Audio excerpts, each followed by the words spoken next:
If you want to stay up to date with all current hip-hop events and releases, make sure to subscribe and become part of this community. Oh, and also, go cop that fresh merch and listen to my new songs in the description. Lil Uzi Vert just released this new EP, Red and White, that is supposed to drop before the Pink tape, which is coming afterwards.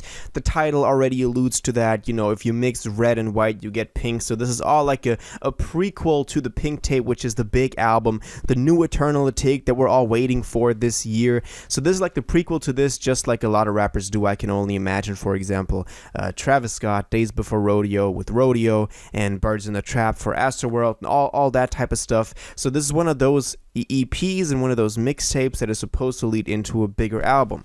But in itself, this is the return of Uzi ever since he dropped Eternal Take back in 2020 and received mixed reviews at first because a lot of people obviously had it destroyed by their hype and their expectations for Eternal Take, but Eternal Take actually proved to be a decent album over the years. Also the deluxe with it, you know, Lil Uzi Vert versus the World too, that all of that is all dope. But now we got this new EP, Red and White. We've gotten a couple singles for this. Most importantly, we've gotten Space Cadet, which also released on streaming services, which is funny because the rest of this record or the rest of this EP only released exclusively on SoundCloud, and so he's maybe trying to have this more exclusive on there just so people understand that this isn't the big album, this is just the EP before.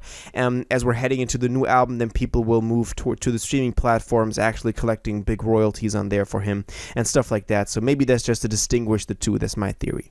But in itself, I like this EP. I think it has some duds in the playlist. It really has some bad moments on there. Maybe that's also just my perception on this. I've also not liked a bunch of the stuff that he's dropped in the past that people go crazy about. So I know that this isn't my typical sound that I go for, but I can still respect it for what it is and how it has influenced a lot of the stuff we see coming up today. And most recently, Uzi was also hopping on the whole, you know, now at this point it's not underground anymore, but the rage, you know, beats and types like that. We've gotten him on the Yeet Deluxe for Too Alive, for example, on 2 tracks. He's supposed to drop a collaborative tape with Yeet, so he's definitely aware of that scene, and that also definitely fits his style that he's been doing for the past 6 years.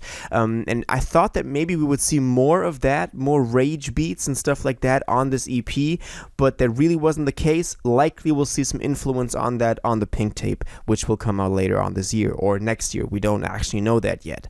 But let's actually go through the track list. I think the first track, which was also the lead single for this, the one that also released on streaming, Space Cadet, is also one of the best songs on here. It's a typical Uzi track that I think has it's a repetitive hook that you just kind of get stuck in your head. A lot of the hooks on here are very, very repetitive, which I don't like, but I know a lot of Uzi fans like. So Space Cadet I thought was the best track. It's also performing the best so far, and I thought sets the tone for this thing really well. It's braggadocious. It is, you know, high energy. It's still in a good mood. It's not depressive, not anything. It's like, it makes you want to go out and be a fucking Space Cadet. Like, that's the type of vibe I get from that. The second track, though, immediately drops back off. I know. What's that hook? I don't like these repetitive hooks, but it's just I know. It seems lazy, and maybe that's also part of this EP. It's not supposed to be the best of the best. It's not supposed to be like his grand holy grail. That will be the Pink tape, and so he's maybe providing us with a bit of like a B-class type of sound on here. Also the production, the production is great on a lot of the tracks, but sometimes the audio quality is not that good, and I've seen a lot of people point that out in the comments as well. So maybe that's also part of this amateur sounding vibe, even though I like that the audio quality isn't flawless and perfect all of the times. But on I Know, very repetitive, seems pretty lazy.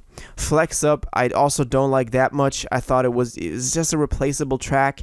So those two songs after Space Cadet, I was really worried. I was like, oh, is this just going to be like a really lazy tape that he just put together because he knows people will buy it just because he's quote unquote coming back after 2 years? But then we get into the good stuff. Then we get into the really good stuff. Hitting My Shoulder. really, high energy, him being hungry. Really, it feels like this is 2016 Uzi trying to make it. That's the old Uzi. And we get some of that old Uzi later on as well. But this track, I think, is amazing, and the hook is amazing as well. And it gives us a little bit of hope after the last two tracks. For Fun is a slower song. It's one of those more like fun, a little bit eerie, psychedelic songs that were really popular like 2016, 17, 18, at the time when Uzi really defined that sound. So this is definitely a Uzi track. You can really tell that. And Jeff went crazy on that beat. That beat is crazy. Believe Me though, Believe Me Again. Believe Me is such an old Uzi song. Like, it's not old in itself, but it's like a old Uzi song, like the old Uzi that we want. High energy, him feeling like it feels like his rent and car payment is due on the same day. Like, that's the way he's rapping on here, and it really reminds you of a lot of the early stuff that he's done, and I love that. It is, that's probably my favorite track with Space Cadet on here. It's a Hit is really terrible again. Most of the time it's just, it's a hit, it's really repetitive.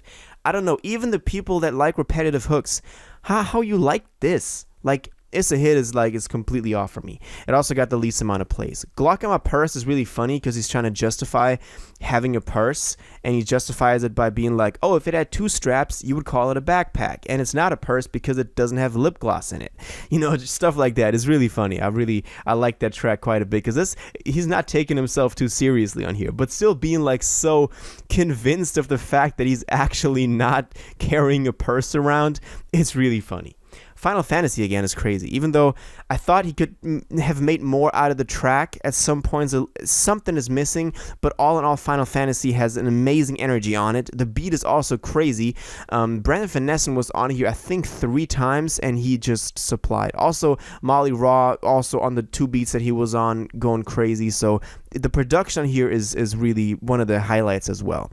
And as I said, Final Fantasy could have been a little more, but I love the track. Final Fantasy is great as well.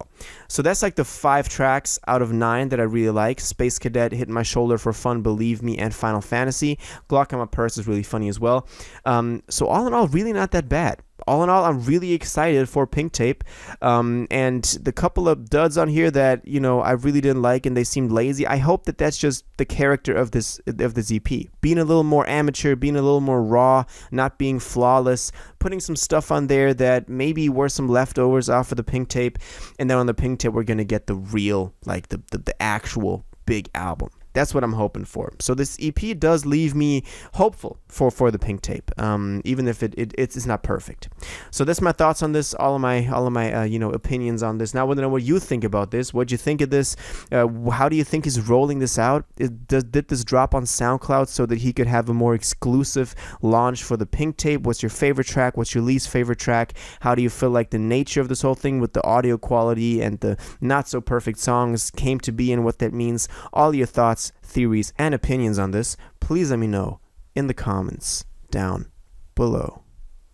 If you watched this video to the end and liked it, and you want to stay up to date with all current hip-hop events and releases, make sure to subscribe, turn on notifications, hit that like button, and go follow my social media, and most importantly, join my Discord in the description.